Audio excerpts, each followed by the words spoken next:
Welcome to Voyage Daily Tech, the most important news personalized for you every day, supported by Voyage.com. After listening to today's news, you'll know First Time Magazine's Architects of AI Person of the Year signals a power shift, a Silicon Valley's all gas, no brakes race centralizes control. So we'll discuss why this shift from democratized tools to centralized control matters and what it means for the future of tech innovation. Second, Anthropic's CEO predicts AI will wipe out 50% of entry-level jobs, but pro-worker AI models show an alternative path for enterprises. We'll analyse why this anti-worker automation agenda is a turning point and how it could affect corporate strategy and the future of work. Third, Trump's new AI executive order attempts to override state laws to compete with China, setting up a major legal showdown over federal power. We'll explore how this clash between federal preemption and state rights could transform AI regulation and impact tech product roadmaps. Fourth, Netflix's Stranger Things finale breaks streaming rules with a cinema release, showcasing a reactive IP strategy that transformed the company. In this episode, we'll break down this unconventional release strategy and what it signals for the future of streaming and theatrical distribution. Fifth, Amazon's Fallout AI recap tool fails due to a style trap, highlighting a critical weakness in multimodal AI seen across big tech. Today, we'll take a closer look at this multimodal AI setback and its implications for the deployment of generative AI in creative industries. Humanity is now flying down the highway, all gas, no brakes, toward a highly automated and highly uncertain future. That's not a movie line. That is Time Magazine's explosive verdict on 2025 as it names its new Person of the Year. And it's not one person, it's a group, the architects of AI. Tech leaders like NVIDIA's Jensen Huang, Meta's Mark Zuckerberg, and ex-owner Elon Musk are on the cover, recognized for reshaping society at a blistering pace. A while back, we walked through the ideological split that produced this cast of characters. Musk's break with OpenAI and the launch of xAI, and the Anthropic spin-out by ex-OpenAI researchers who felt safety was slipping. The latest development is that Time is canonizing that split as the story of 2025. So what's the big deal? Well, this choice of the architects marks a huge shift in how we think about technology. Back in 1982, Time named the computer its machine of the year, celebrating a tool that was starting to empower everyone. Then in 2006, the person of the year was you, celebrating the rise of user-generated content on platforms like YouTube. Both of those choices were about democratizing power. Naming a handful of powerful individuals, however, shows a move away from technology as a tool for the masses and toward technology as a source of centralized power, controlled by a very small group of people. According to Time, the debate on how to use AI responsibly has been steamrolled by a frantic sprint to deploy it as fast as possible. The magazine flatly states, "The risk-averse are no longer in the driver's seat."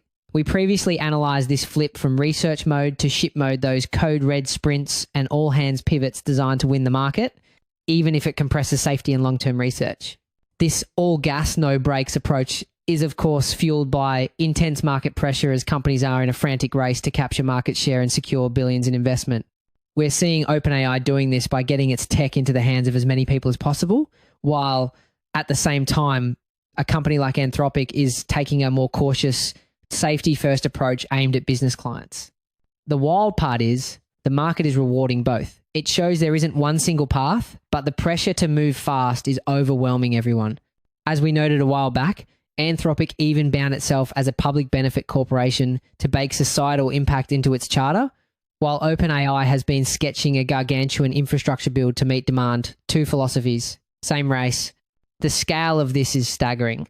OpenAI's boss Sam Altman confirmed its chatbot is already used by around 800 million people every single week, a number we talked about earlier that Time now points to as proof of a true mass market moment. But that's not the whole picture. The real turning point is what's running under the hood. While big tech firms pour billions into this new arms race to stay ahead of rivals, one expert warns AI can still be a savior or scourge to humanity. Now, what a lot of people miss is that this arms race isn't just about software, it's about the physical hardware that runs it all. The inclusion of the CEOs from both NVIDIA and AMD on that cover is a huge signal. A tiny number of companies control the supply of the high-end chips essential for AI. NVIDIA currently dominates, holding up to 90% of the market. This creates a critical choke point. The AI ambitions of entire nations and corporations now depend on this handful of suppliers turning this tech race into a high-stakes geopolitical game. And as we cautioned a while back, the spending to feed those chips is eye-watering trillion-dollar data center plans for compute and energy that echo the late 1990s fiber build-out. If demand lags, the overbuild risk is real. If supply stalls, the choke points bite. And this isn't some distant threat. An analyst at Forrester calls 2025 the absolute tipping point, saying most consumers now use AI without even being aware of it, as the tech is crammed into all our hardware, software, and services. This all leads to a powerful conclusion. Experts say the speed of this integration is completely unprecedented. AI's uptake is now happening much faster than during the internet or mobile revolutions. But before we go, it's crucial to ask who isn't on the cover. This AI boom is built on the backs of a massive hidden workforce. We're talking about countless open source developers who share their code freely, and critically, thousands of data annotators, many in the global south, who perform the tedious ghost work of cleaning data and training these models. It's a reminder that this great man narrative of a few heroic innovators often obscures the collective and sometimes exploited labor that actually makes AI possible. Speaking of the societal impact from these architects, one of them just made a pretty stark prediction about the future of work. The CEO of a leading AI company, Anthropic, went on the record with a bombshell prediction. He said AI could wipe out half of all entry-level white-collar jobs in the next 5 years, potentially pushing unemployment in the US to a staggering 20%. Continuing our last discussion about the missing first rung, this is exactly the systemic risk we flagged when we looked at OECD data, showing a big chunk of entry-level tasks are automatable. The concern here goes beyond just job loss, though. It's about the potential collapse of the entire career pipeline. Think about it. Entry-level jobs are where we all start. It's the grunt work that teaches you the ropes, where you learn from mentors and build the foundation for a senior role. Research shows that entry-level roles like market research analysts and sales representatives face a task automation risk of over 50%, while their managers are at less than half that risk.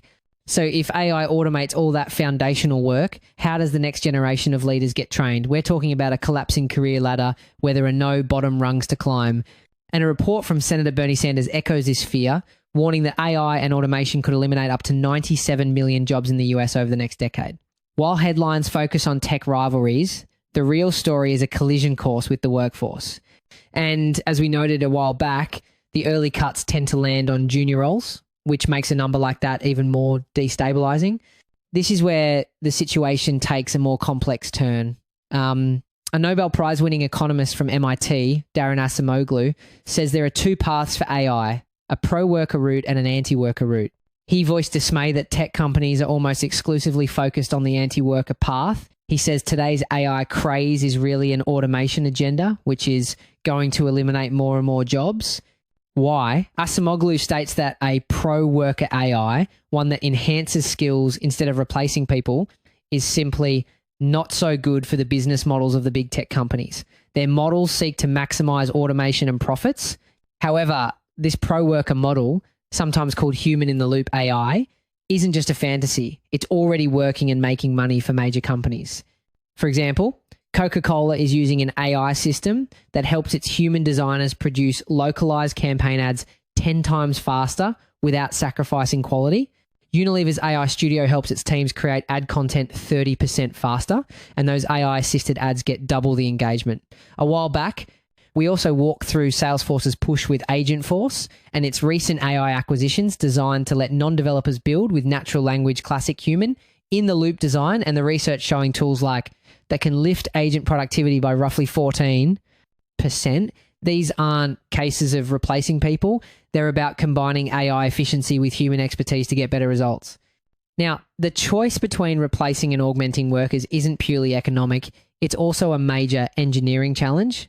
It is far more complex and costly to build an AI that can successfully collaborate with a human on varied tasks than it is to build an AI that just fully automates one repetitive process. Developing these AI co-pilots for workers can cost anywhere from $45,000 to over $500,000, depending on the complexity. So for many companies, the path of least resistance is pure automation. That's also why, as we flagged a while back, automation races ahead in controlled settings, think robotic bricklayers or autonomous heavy equipment, while messy, unstructured environments still slow machines down.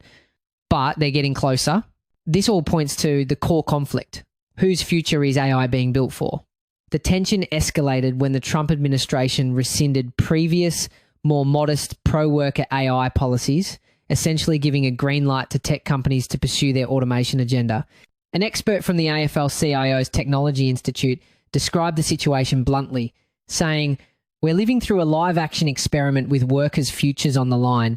And when you hear people talk about solving this with mass retraining programs, it's worth being skeptical. After all, we've tried this before and it didn't go well.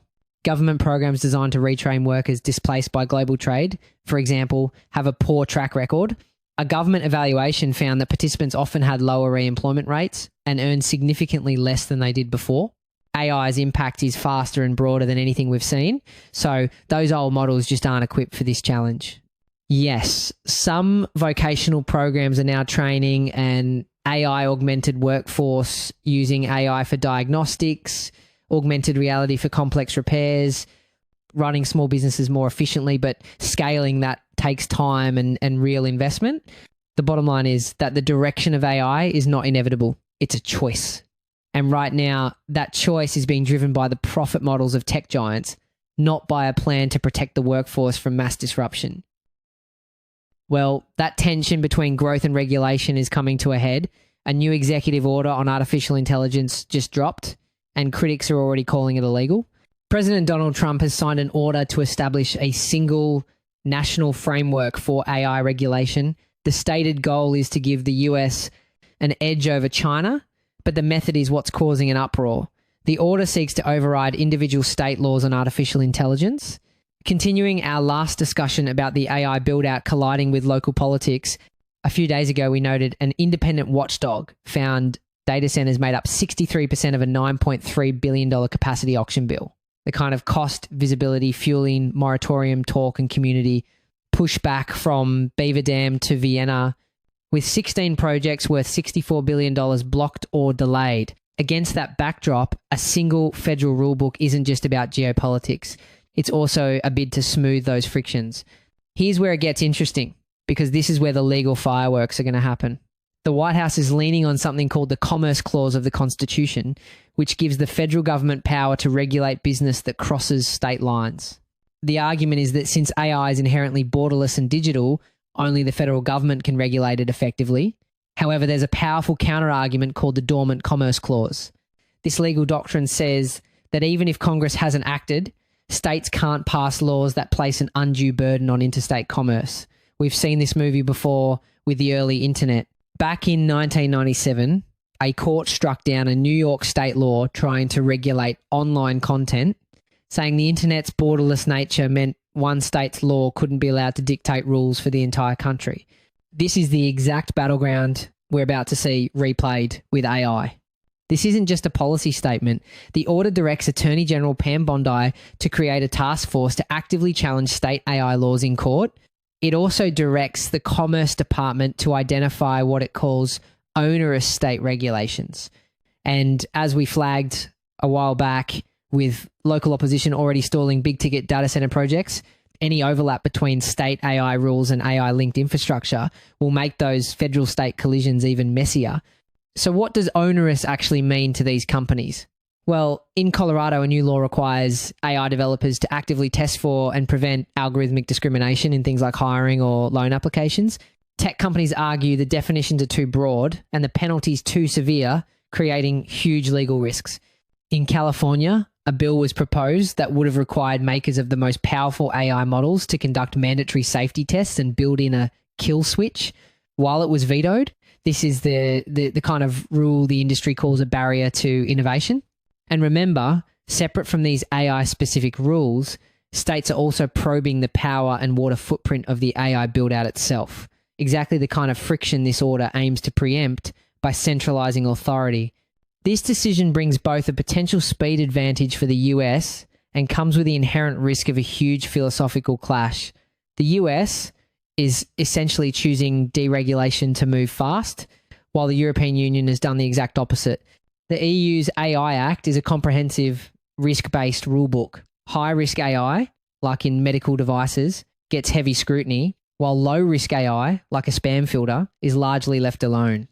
It's also a clean reversal from earlier this year when President Biden signed an order to accelerate data center development with clean energy requirements and developer-paid costs. President Trump revoked that and rolled out his Winning the Race, America's AI Action Plan, scaling back guardrails to unleash AI growth. This move is being seen as a massive win for tech companies like OpenAI, Google, and the venture firm Andreessen Horowitz, which have all lobbied against state-level rules they view as burdensome. Believe it or not, the influence here goes way beyond just lobbying. We're seeing what some call the VC to White House pipeline in action. A perfect example is Sriram Krishnan, a former general partner at the venture capital firm Andreessen Horowitz. He was recently appointed as the senior White House policy advisor on artificial intelligence. His appointment creates a direct channel for Silicon Valley investors to shape national policy, raising ethical questions about whether regulations will favour public good or the financial interests of a few powerful tech investors and their portfolio companies. But the backlash was immediate and fierce. Democratic Senator Amy Klobuchar declared the order is, quote, the wrong approach and most likely illegal. And given how the data centre fight has forged a strange bedfellows alliance from Bernie Sanders to Marjorie Taylor Greene, don't be surprised if opposition to sweeping federal preemption pools from both left and right again. The states at the centre of this fight aren't backing down. A Colorado state representative who co-sponsored a new AI anti-discrimination law was blunt, saying, I'm pretty much ignoring it because an executive order cannot tell a state what to do.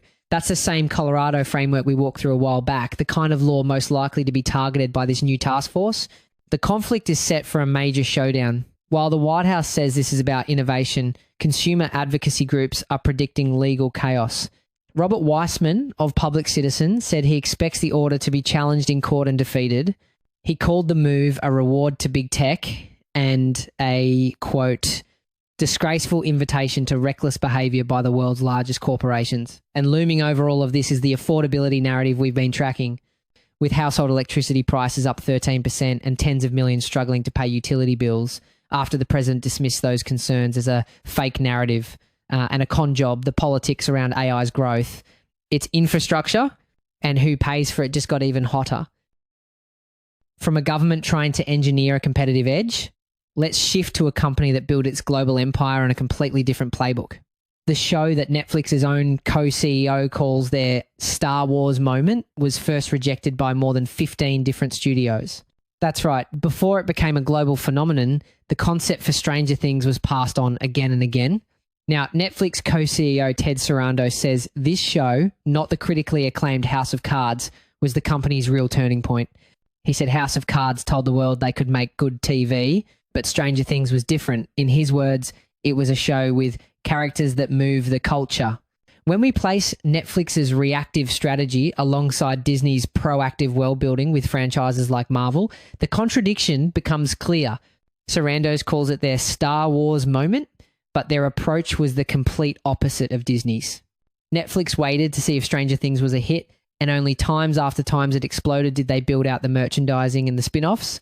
It's a less risky strategy, but it means they're playing catch-up to build their empire. And the numbers for its final season are an absolute bombshell. Volume 1 of the final season pulled in a staggering 59.6 million views in just 5 days, making it the biggest premiere week for any English language series in Netflix history. The cultural impact goes way beyond just viewership. This is the economics of nostalgia in action. Think about Kate Bush's song Running Up That Hill. After being featured in the show, streams of that song surged by over 22,000%, making it one of the most streamed songs of the year. A corporation effectively re-released a piece of the 80s and made it a global hit all over again. And the grand finale episode, it's a movie-length event with a runtime of over 2 hours. What really brought this to a head was the finale. It's so massive, it's breaking the rules of television and movie theaters simultaneously. It's being shown in over 500 cinemas, but Netflix isn't selling a single ticket. Instead, theaters are selling concession vouchers that guarantee a seat, and they get to keep all the revenue. So the thing is, this voucher strategy isn't just a quirky marketing stunt, it's a brilliant strategic move. First, it's a goodwill gesture to theatre owners who have been skeptical of streamers. By letting them keep all the concession money, Netflix is building a bridge for future collaborations. Second, it's a data gathering experiment. Netflix gets to see how many fans are willing to leave their homes for a streaming show, all without the pressure of traditional box office numbers. And finally, it turns the finale into a must-see cultural event. This unconventional deal comes, as AMC's CEO stated, there is much that still needs to be sorted out to play Netflix movies regularly, revealing the high-stakes tension between the streamer and traditional theatres. This isn't just about viewership anymore. The show has spawned a merchandising empire with deals from Lego and Nike to Starbucks and Crocs. It has immersive live events from Abu Dhabi to Mexico City and even a hit stage play in London and New York. Stranger Things was the long shot that paid off, evolving from a rejected pitch into the gold standard for creating original intellectual property. Now, while it's a gold standard, it's not a simple blueprint that can be easily copied. Other massive hits like Squid Game or Bridgerton succeeded for entirely different reasons, one with its sharp social commentary, the other with its romance and representation. The success of Stranger Things was a lightning in a bottle moment, a perfect storm of 80s nostalgia, supernatural horror, and coming-of-age heart that is almost impossible to replicate. It provided the blueprint that transformed Netflix from a streaming service into a true cultural powerhouse. We were just talking about a massive creative success with Stranger Things, but over at Amazon, a high-tech creative experiment just went completely off the rails. Amazon had to pull its own first-of-its-kind AI tool off its biggest hit show, Fallout, after fans called it out for getting the story completely wrong. Amazon was testing an AI-powered video recap to help viewers catch up. It was supposed to summarize the show's most pertinent plot points with theatrical quality. Instead, it became a public embarrassment. This situation presents a fascinating duality. On one side, you have the strategic pressure to innovate, while on the other, it exposes the risk of deploying unproven tech. This is a classic example of the first mover gamble. Tech giants are in such a frantic race to appear innovative that they're deploying these experimental AI features on their biggest products, sometimes before they're truly ready. The strategic pressure to be seen as a leader is overpowering traditional quality control, and they're willing to risk public failures like this to stay ahead. Here's the bombshell error that fans instantly spotted. The AI narrator described a critical scene featuring the character The Ghoul as a 1950s flashback. The actual setting for that scene is the year 2077. The AI was off by more than 100 years. This error is significant because it reveals a huge weakness in today's AI. This is a perfect example of what researchers call the style trap. The AI saw the show's retro-futuristic times, aesthetic times, the old-timey cars, the music, the clothing, and got confused. It couldn't tell the difference between the visual style and the actual plot information, the semantics. It's a fundamental failure to understand context. Viewers on Reddit also reported the AI completely botched the dynamic between the show's main characters, creating a summary that would leave new viewers totally confused. And, you know, it goes beyond just getting facts wrong. It strikes at the heart of creative integrity. An AI that misunderstands character arcs and thematic tone can completely distort the artistic vision crafted by writers and directors. This issue is so serious that Hollywood's creative guilds are already fighting back. The Writers Guild of America's 2023 agreement explicitly states that AI cannot be considered a writer, and the Directors Guild has secured rules that require consultation before AI is used on creative elements. After the backlash, the AI recap quietly disappeared from Prime Video. However, if you zoom out, you'll see another layer to this. This isn't just an Amazon problem, it's a pattern. Interestingly enough, not all of these AI failures are created equal. What Amazon attempted with Fallout is technically a much harder challenge. Summarizing a fictional video requires a multimodal AI that can understand visuals, dialogue, tone, and music all at once. That's a fundamentally different and more complex task than summarizing text from a web page. Apple recently had to suspend its own AI news summary feature after it made repeated mistakes, including falsely reporting that a man charged with murder had killed himself. And it doesn't stop there. Google's AI overviews, designed to give you quick summaries of search results, have been widely criticized and mocked for their own series of bizarre and factually incorrect answers. The core conflict is clear. The biggest names in technology are in an all-out race to push generative AI into our daily lives. Yet, from the news we read to the shows we watch, these advanced systems are repeatedly proving they can't be trusted to get even the most basic facts right. And while these companies are chasing market share, public trust is eroding. A recent Forbes survey found that 76% of people are already concerned about misinformation from AI. This all raises a critical question. What is the good enough accuracy level for these tools, and who gets to decide? Right now, it seems the audience is making that decision for them. That's it for today on Voyage Daily Tech. Follow, share, and stay tuned for daily updates coming your way tomorrow.